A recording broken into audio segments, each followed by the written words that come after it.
Hello, welcome to the second video covering commercial mortgage-backed securities.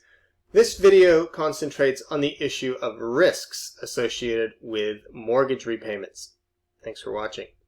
So our goal here is to explain how risk works in regards to receiving mortgage repayments. Remember, if you buy a commercial mortgage-backed security issued by a conduit, you are buying a right to receive repayments of mortgages that are a portfolio of mortgages issued and purchased by issued by a lender and purchased by that conduit. So what are your risks if you own these securities? Well, in regards to mortgage repayments, I want to focus on 4 risks that are very important to understand the risks you take on when purchasing and issuing mortgage-backed securities. So an important one is default risk, and this is the most obvious one. If the borrower defaults on the mortgage and ceases repaying, and the lender has to undertake, or the servicer has to undertake the process of foreclosure, there's likely to be unrecoverable cash and, of course, delays in payment, even if you are able to recover all of the money owed to you in default. So that's the most obvious way you lose money buying rights to a mortgage repayment. But I want to also focus on prepayment risk. So when interest rates fall, there's a strong tendency in the market to want to refinance and get a new mortgage loan with the better interest rate environment. So what you want to do is you want to prepay the entire balance of your current mortgage and go and use your asset, which is now unencumbered by a mortgage, to serve as collateral for a new mortgage at the lower interest rate. Now, that's called prepayment risk, and it is associated with interest rates that are falling.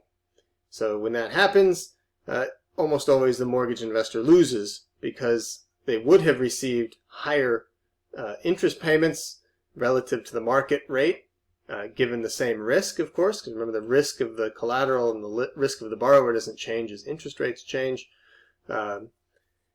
So generally a bad thing for the mortgage investor.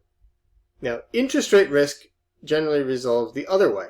So here, the market value of a mortgage decreases when the rates rise because, of course, in this case, there is far less likelihood that the borrower will prepay and, in fact, will hold on to a mortgage that is priced at interest rates lower than what that borrower could get in the current market. So interest rate risk is the other way. So you can kind of see the way interest rates move, mortgage investors sort of lose either way.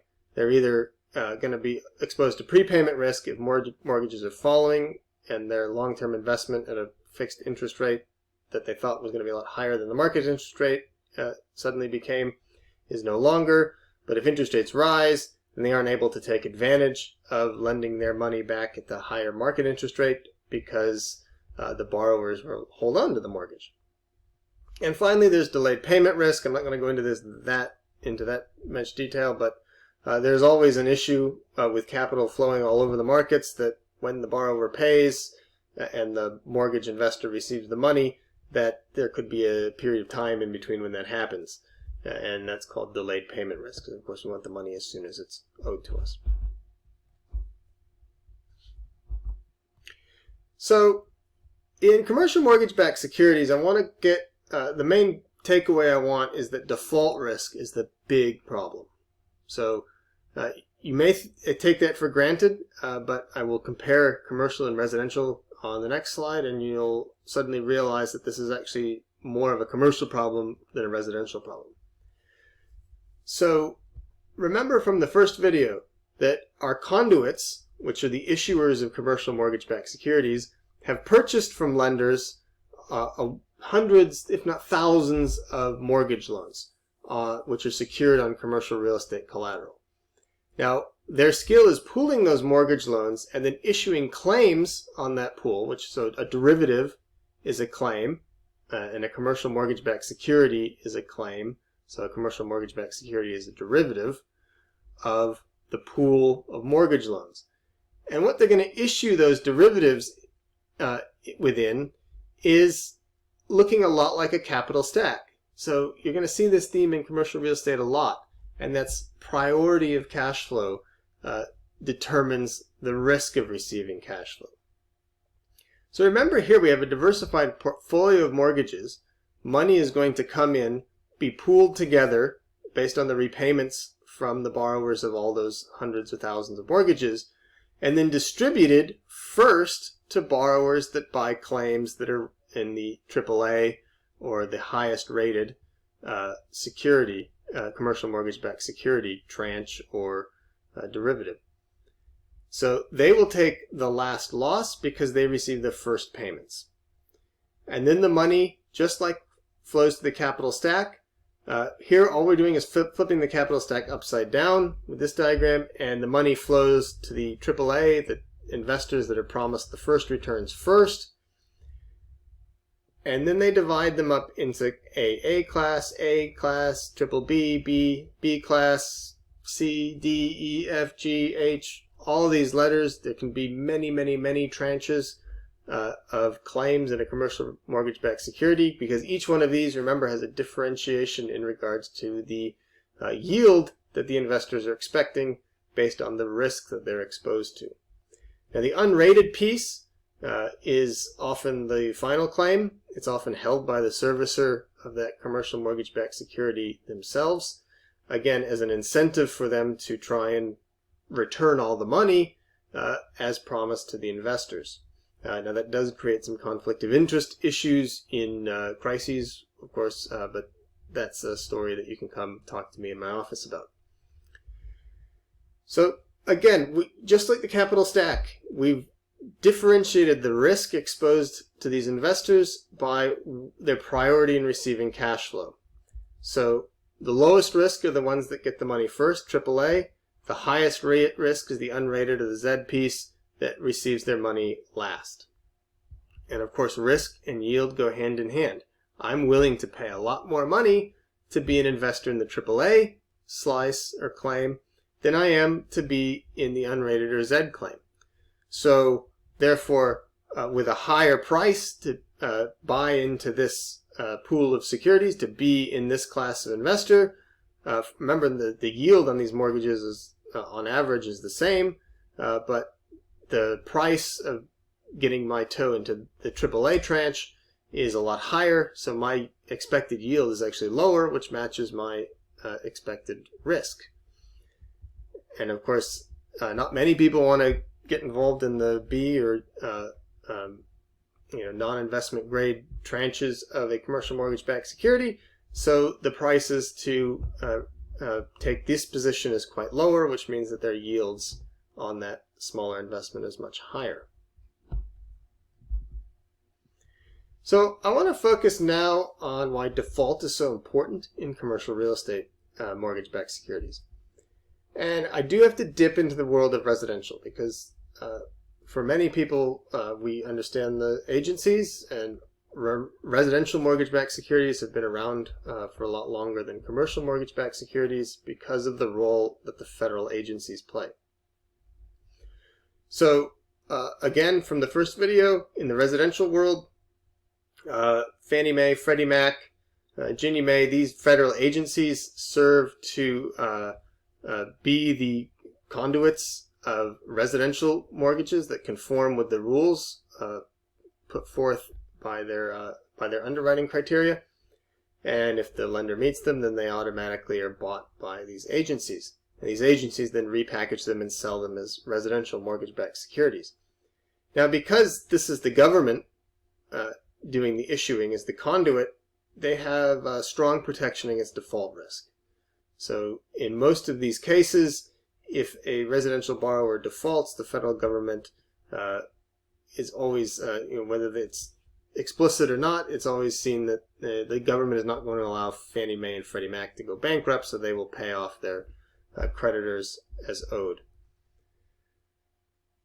And you'll notice, just point this out, they dominate the residential market, but you see here in the build-up to the 2007-08 global financial crisis, you see a lot of private issuers of residential mortgage-backed securities, and that has effectively all gone away after the crisis. And this was the sign picked up by Michael Berry, who's depicted in The Big Short, as private overreach, that something funny was going here. Because remember, the these private conduits that issued non-agency residential mortgage-backed securities do not have the protections against default that the agencies had. So they were trying to compete with the government that had effectively the government's investors had in protection from defaults. So something funny was going on here that the private non-agency ones thought that they could compete. However, agencies don't get involved in commercial mortgage-backed securities. So that's where we really talk about the private sector and the role that they play in the secondary mortgage markets. So this table is a really important one to really get your head around why commercial mortgage-backed securities have an advantage in the market. So remember, the residential side, default risk is, there's an implicit government guarantee behind the agency residential mortgage-backed securities. However, prepayment risk there is very high. If rates are falling, there's a lot of prepayment risk associated with refinancing in the residential world. Interest rate risk, not really any inventions that solve that. So if rates rise, the investors are still getting the lower rates. And delayed payment risk is one of the agencies, Ginnie Mae, serves as a guarantor. On the commercial side, default risk is everything, right? So there is no implicit government guarantee backing the repayment of the loans. If the loan defaults, the investors receive no money. And the innovation here is that you can tranche it up like a capital stack, distribute priorities, sell stakes in the different slices based on the priority, and capitalize the mortgage market that way. Now, again, they needed a competitive advantage because otherwise everyone would just invest in residential mortgage-backed securities because of the government guarantee. So how does the commercial one stand out? Well, they're very tough on prepayment risk. So it is very difficult to prepay a mortgage that is bought by a commercial mortgage-backed security conduit. They generally lockouts, which means you can't prepay for a while, and yield maintenance, which is a prepayment penalty that effectively means that you have to defease your obligation to repay the remainder of the mortgage loan through risk-free treasury. So it's very expensive for the borrower to prepay a commercial mortgage-backed security, and that's by design so that they have a competitive advantage. So they can tell the capital markets, hey, yeah, we might have some default risk, but we've managed that through the tranche system. But unlike the prepayment risk that you are exposed to in the residential market, here our contracts forbid prepayment, so you're guaranteed to receive these coupon returns throughout the life of the mortgage. And yield maintenance means even if the borrower does want to prepay, they're going to prepay in a way that effectively de-risks your investment and guarantees you receive your returns throughout the rest of the mortgage period. So interest rate risk here is below average because of the lockouts. A commercial mortgage-backed security is more likely to profit from a falling interest rate environment, which has been the case for most of the 2000s so far. So there's been sort of a double advantage to the commercial world with prepayment penalties, that there's been a lot less prepayment, and therefore there's been profit off of the upside of interest rate risk. So how do you look at residential and commercial mortgage-backed securities? Residential is going to have thousands, if not hundreds of thousands of home mortgages behind each RMBS issuance. And so as, again, depicted in the film quite well, it's very impossible to go through all the collateral in there and figure out whether it's good collateral or not. However, CMBSs have hundreds usually not thousands, but hundreds, maybe less than 100 pieces of collateral in a single issuance of a mortgage-backed security. So it's very easy for investors to understand the collateral and do their due diligence before investing. And third-party vendors provide this service to them.